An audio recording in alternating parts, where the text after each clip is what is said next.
रहीम। अस्सलामु अलैकुम dear student. तो जी आज हमने जो टॉपिक डिस्कस करना है वो है जी इलेक्ट्रिक फील्ड लाइंस। इससे पहले हमने इलेक्ट्रिक फील्ड को डिस्कस किया था।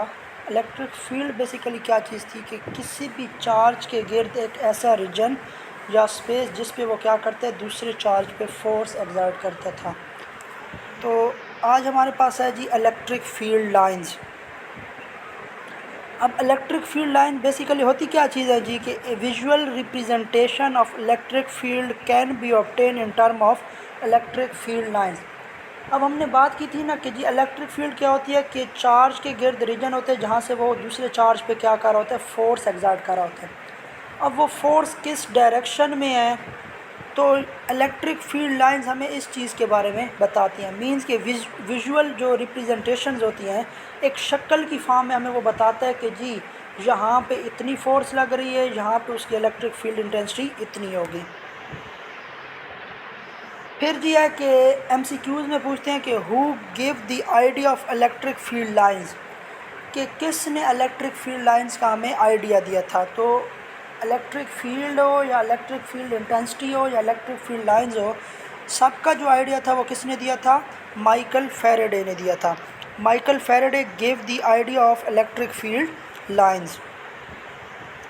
उसके बाद हम इसके इंट्रोडक्शन पे आ जाते हैं। तो पहला पॉइंट मैंने लिखा है, electric field lines can be thought as a map that provide information about the direction and strength of electric field at various places.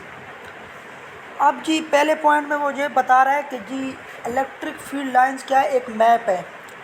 उसमें हमें इंफॉर्मेशन मिलती है कि किसी भी चार्ज पे लगने वाली फोर्स मींस कि उसकी इलेक्ट्रिक फील्ड स्ट्रेंथ कितनी है और वो जो फोर्स लग रही है उसकी डायरेक्शन क्या है।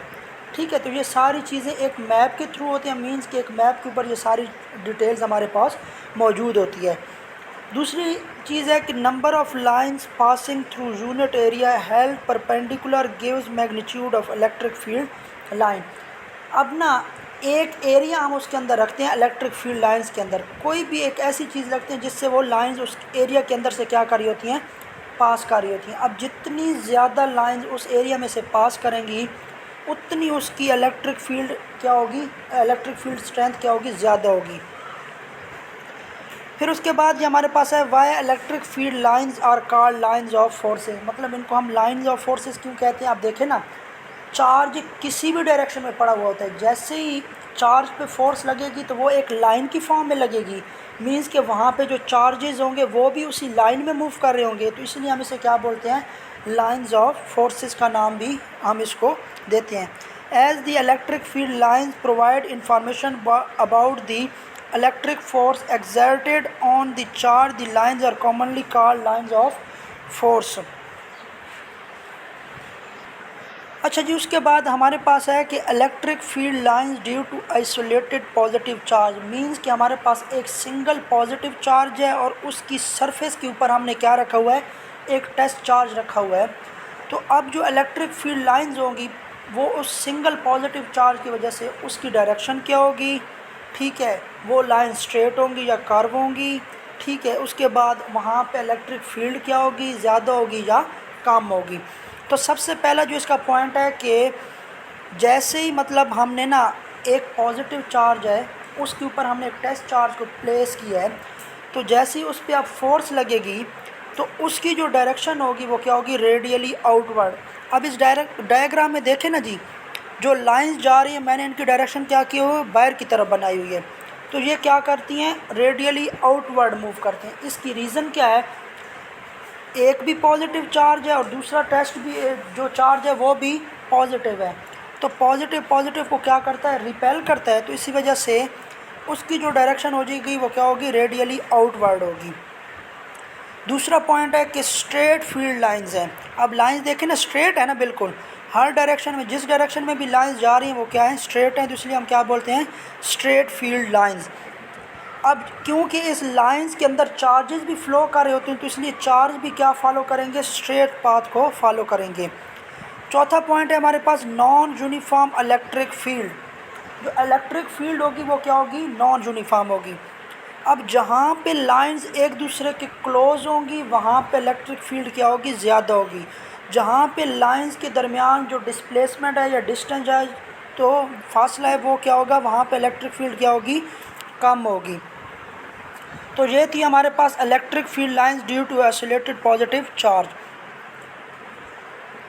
अब उसके बाद है जी, जब नेगेटिव चार्ज आ जाए तब हमारे पास इलेक्ट्रिक फील्ड लाइंस क्या होंगी। अब जो हमने पॉजिटिव चार्ज के लिए किया है ना, सिर्फ हमने एक पॉइंट चेंज करना है कि इसकी जो डायरेक्शन होगी वो क्या हो जाएगी, रेडियली इनवर्ड हो जाएगी। बाकी सारे पॉइंट्स हमने क्या करने, सेम लिखने हैं। उसकी रीज़न क्या है कि इसकी डायरेक्शन रेडियली इनवर्ड क्यों होगी, क्योंकि अब देखिए चार्ज कौन सा है, नेगेटिव है, और ऊपर जो उसकी सरफेस पे पड़ा हुआ है वो क्या है, पॉजिटिव टेस्ट चार्ज है।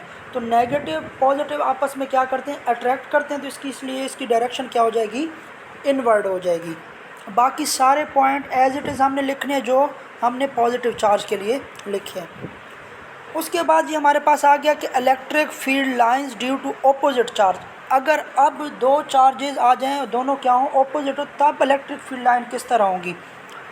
तो हमेशा याद रखिएगा कि जी ये एमसीक्यूज़ में भी पूछते हैं कि अगर ऑपोजिट चार्जेस होंगे ना, तो हमेशा जो स्टार्ट होगा वो पॉजिटिव चार्ज से होगा और एंड किया होगा नेगेटिव चार्ज पे होगा। किस तरह की, एक टेस्ट चार्ज हमने रखा है, अब पॉजिटिव चार्ज से हमने क्या किया है, स्टार्ट किया है। अब पॉजिटिव पॉजिटिव को क्या करता है, रिपेल करता है, लेकिन दूसरी साइड पे देखें तो क्या है, नेगेटिव चार्ज है।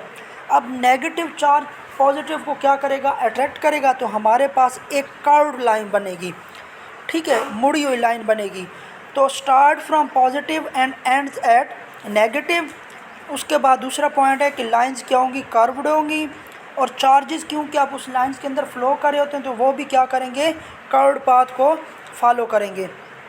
यहाँ पे भी इलेक्ट्रिक फील्ड क्या होगी, नॉन यूनिफॉर्म होगी, क्योंकि देखें ना, कहीं पे लाइंस क्लोज हैं, कहीं पे लाइंस के दरमियान डिस्टेंस ज़्यादा है, तो यहाँ पे इलेक्ट्रिक फील्ड क्या होगी, नॉन यूनिफॉर्म होगी। और किसी भी लाइन पे, किसी भी पॉइंट पे अगर हमने इलेक्ट्रिक फील्ड की डायरेक्शन फाइंड करनी है तो वहाँ पे हम क्या करते हैं, टेंजेंट ड्रा करते हैं। टेंजेंट से हमें उस लाइन की इलेक्ट्रिक फील्ड का पता चलेगा। और जी लास्ट पॉइंट है कि electric field is maximum at centre, कि जो इलेक्ट्रिक फील्ड है ना वो सेंटर में क्या होगा, मैक्सिमम। अब यहाँ पे देखें ना, दो लाइंस आपस में बहुत करीब हैं, तो इसलिए हम क्या कहते हैं कि इलेक्ट्रिक फील्ड वहाँ पे क्या होगी, मैक्सिमम होगी। तो ये जी आज का हमारा लेक्चर था। अगर आप लोगों को किसी भी पॉइंट में इशू है तो आप जी पूछ सकते हैं।